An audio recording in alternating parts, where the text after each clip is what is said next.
Hello everyone, welcome back to the section. मेरा नाम शीतल है और मैं आपको पॉलिटिकल साइंस पढ़ाती हूँ। बट आज मैं आप लोग के लिए एक जरूरी डिस्कशंस के साथ लेकर आई हूँ एक इम्पोर्टेंट टॉपिक, जो कि है जब आप लोग पीएचडी के लिए आप इंस्टीट्यूशन चूज करते हो, यूनिवर्सिटी के साथ जाते हो, तो किस तरीके से आपका कंसिडरेशन जो है वो रहती है। आप सुपरवाइजर देखकर चूज करते हो या फिर आप इंस्टीट्यूट को देखकर चूज करते हो।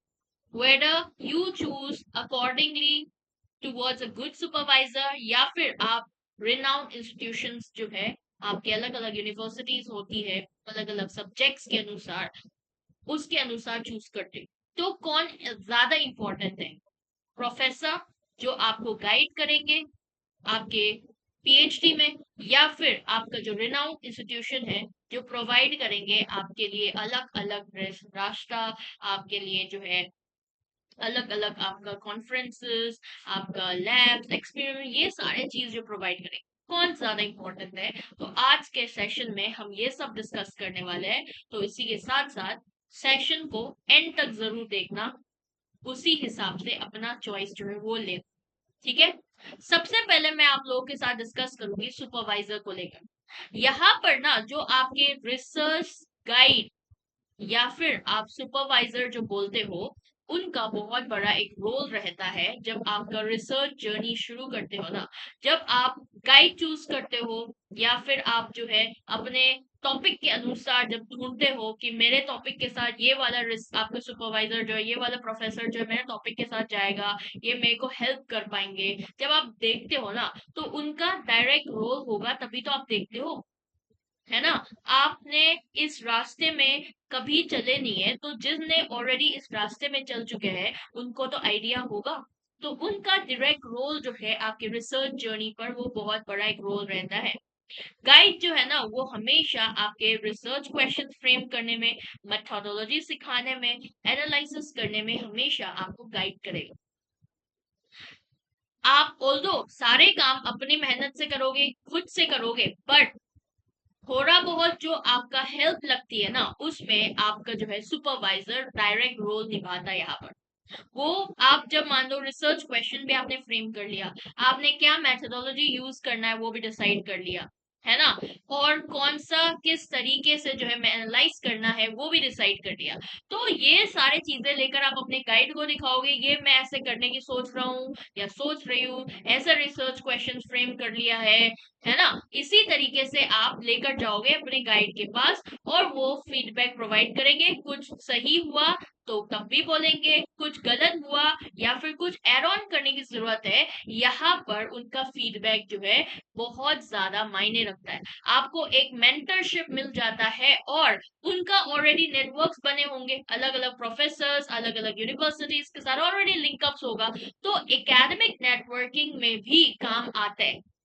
ठीक है, जैसे कि मेरे फ्रेंड है जो पीएचडी कर रहे हैं अभी, तो उन्होंने क्या करा, उनका जो सुपरवाइजर के थ्रू जो अलग अलग यूनिवर्सिटी में ऑलरेडी नेटवर्क्स है ना, उनके साथ उन्होंने जो है वो कॉन्फ्रेंसेस अटेंड करी, वो उन्होंने किताब में जो है अपने खुद का एक टॉपिक जो है वो लिखा। तो वो आपके सुपरवाइजर जो है उनके थ्रू उसको मिला वो अपॉर्चुनिटी। तो इसी तरीके से और भी ऐसे एकेडमिक नेटवर्किंग में आपके गाइड जो है वो हेल्प करता है। एक सपोर्टिव नॉलेजेबल सुपरवाइजर जो है ना, वो आपके एवरेज इंस्टीट्यूशन में होने के बाद भी आपको एक best of the best research environment provide कर सकता है। बहुत सारे लोग जीवन में परेशान होंगे, आपने बहुत सारे न्यूज भी सुने होंगे, हमारे सुपरवाइजर ऐसे करते हैं वैसे करते हैं, घर के काम करवाने के लिए रख दिया, है ना, या फिर हमें कभी अपने पीएचडी जर्नी में कभी गाइडेंस ही नहीं करा, रास्ता ही नहीं दिखाया, हमें खुद अकेले करना पड़ा है। बहुत सारे आपके अलग अलग स्टोरीज है, बहुत सारे स्कॉलर्स का। तो अगर आपका सुपरवाइजर जो है उनका आपको हेल्प मिलता रहता है, सपोर्टिव नॉलेज जो उनके नॉलेज है ऑलरेडी, उसको आप जो है अपने रिसर्च में आप यूज कर पा रहे हो, तो आपके एवरेज इंस्टीट्यूट होने के बावजूद आपका रिसर्च एनवायरनमेंट जो है ना, माहौल जो है ना, वो बहुत बढ़िया रहता है। तो हमेशा गुड सुपरवाइजर जो है ना, वो आपको मदद करने वाले हैं आपकी पीएचडी जर्नी में, and even also after your PhD. क्योंकि उनका लिंकअप्स है, उनका कनेक्शन है। तो आपका पोस्ट पीएचडी जो है ना, उसमें भी आपको असिस्टेंट प्रोफेसर की नौकरी हो, आप रिसर्च असिस्टेंट की रिसर्च जो प्रोजेक्ट्स जो आते हैं उनके नौकरी में आपको जो है जरूर मदद करने वाला है। तो इसीलिए गुड सुपरवाइजर बहुत काम आता है आपकी पीएचडी जर्नी में, ड्यूरिंग एंड आफ्टर। ऑलराइट, अब मैं डिस्कस करूंगी आपको इंस्टीट्यूशंस का पर्क्स। जब आप बड़े रिनाउंड इंस्टीट्यूशन से जाते हो ना, तो वहां पर आपको अलग अलग इंफ्रास्ट्रक्चर जो है वो मिलेगा। जैसे लैब्स, लैब्स में जो है आपका, अगर मैं साइंस जो फील्ड में आपका जो है रिसर्च कर रहे हो, तो उनके लिए तो लैब्स आपका अच्छा होना बहुत जरूरी है। तभी तो एक एक आपका पॉइंट्स का जो आपके जो है कंसर्न एक्सपेरिमेंट जो कर रहा है उसमें बहुत ज्यादा आपको जो है रिजिडिटी नहीं होगा। हर एक चीज का सही तरीके से आप एग्जामिन कर पाओगे, उसका रिजल्ट आएगा। तो labs play a very important factor when you are going for science subject PhD. But यहाँ पर आर्ट्स लोगों के लिए, जैसे ह्यूमैनिटीज जैसे सब्जेक्ट्स हो गए, उनके लिए लाइब्रेरीज हो गई, जिसमें अलग अलग टाइप के आपके जो है बुक्स हो गई, आपका जो है आपके आर्टिकल्स हो गए अलग अलग। ये सारे अगर लाइब्रेरी में फ्री ऑफ कॉस्ट में मिल रहा है, तो आपको एक्स्ट्रा कॉस्ट के साथ एक्स्ट्रा जो है खर्च करना नहीं पड़ेगा ये सारे चीज को पढ़ने के लिए। ठीक है, funding becomes a very important factor, and databases exposure जो आपको मिल रहा है सेमिनार्स कॉन्फ्रेंसेस के थ्रू। आप इवन नेटवर्किंग शुरू करते हो जब आप एक रिनाउंड इंस्टीट्यूशंस में जो है आप एडमिशन लेते हो। ठीक है, तो जो भी आपका रेप्यूटेड इंस्टीट्यूशन होगा वो उसका वेट तो ऐड करता ही करता है आपकी डिग्री पे और आपके करियर प्रोस्पेक्ट्स में इंप्रूव करते हैं। जैसे मान लो आपने ना नॉर्मल सा रिसर्च कर कर जो है आप पास आउट किए हो, ठीक है, बट अगर आप जो है ना एक रेप्यूटेड इंस्टीट्यूशन से पास आउट किए हो, जैसे मान लो आप जो है एग्जाम्पल के तौर पर बोल रही हूँ मैं ये, ठीक है, जैसे मान लो एक आप जो है ना ये दिल्ली यूनिवर्सिटी जैसे आपके इंस्टीट्यूशन से पास आउट करे हो, तो आपको ना जब आप बाद में असिस्टेंट प्रोफेसर के लिए इवन आपके रिसर्च प्रोजेक्ट के लिए जाओगे, तो हमेशा एक लेवल ऊपर का जो वेटेज है ना, हमेशा आपको वो पर्क्स मिले।